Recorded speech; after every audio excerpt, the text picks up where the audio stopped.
Did that really just happen? Was that really Charlotte? Hey, I'm Sapphire. Want to hear something scary?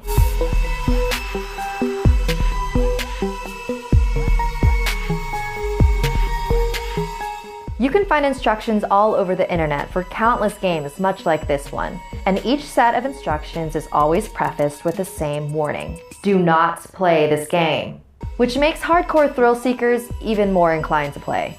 Like Caitlin, who played the game with a group of friends and didn't follow all the rules. Last summer, when Caitlin was 13, her friends were wondering what they could do for fun. One of her friends suggested the one-man hide-and-seek challenge. Caitlin was a bit hesitant. She'd heard of the game before and knew that it could potentially be dangerous. But everyone else was on board, so she reluctantly agreed. One night, they met up at a park at 8 p.m. Together, the 5 friends walked to a nearby abandoned house that had been empty for years. There was dirty wallpaper hanging low from the walls and bits of glass and wood covering the floor. The house had a very heavy atmosphere.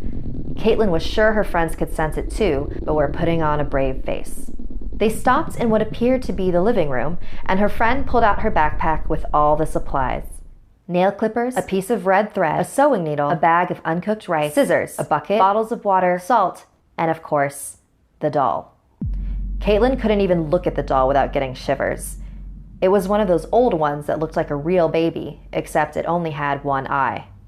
Then they began to prepare the game. First, they cut open the doll and filled it with the rice. In most Asian cultures, uncooked rice is believed to attract spirits. Then, they each clipped a fingernail and placed it inside the doll. This step binds you to it. Next, they sewed the doll back up with the red thread, which represents blood vessels. They filled the bucket with water and submerged the doll. They each turned around and counted to 10.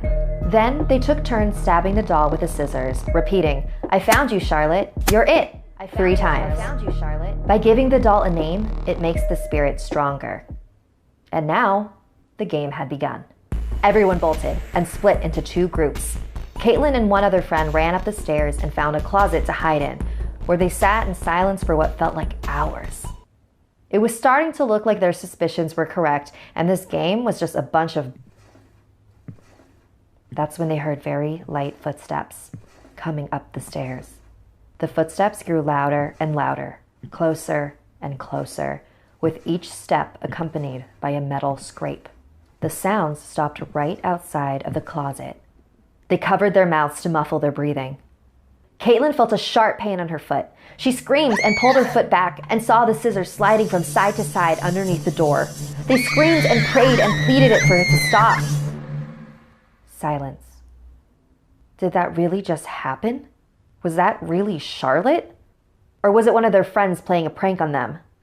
When they finally composed themselves, they opened the door. No one was there, and they didn't want to stick around long enough to see if they were wrong. They ran out of the house and back to their meeting spot at the park, where their other friends were already waiting. If they were playing a trick on them, could they have possibly run back here before them? When did you get here? A while ago. We thought we heard footsteps coming down the hallway, so we jumped out a window and ran here as fast as we could. So, you've been here the whole time? You weren't playing a prank on us? No. Why? What happened?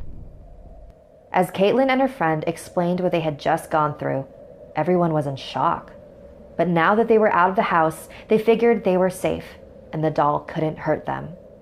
Unfortunately, they were wrong. You see, there were a few rules that they had forgotten to follow. The only proper way to end the game is to pour salt water on the doll when it finds you. But Caitlin and her friends ran out of the house before they could do that. So Charlotte still thinks they're playing. And one day, she's gonna find them. You're it!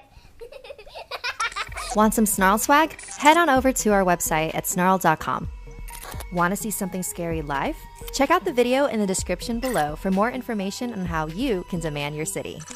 A very special thank you to Caitlin in England for sharing her experience with me, and I hope everyone watching is discouraged from playing this game. But if you have already tried it, let me know what happened in the comments. Again, I do not recommend you play this game, but if you do, I claim no responsibility for what happens.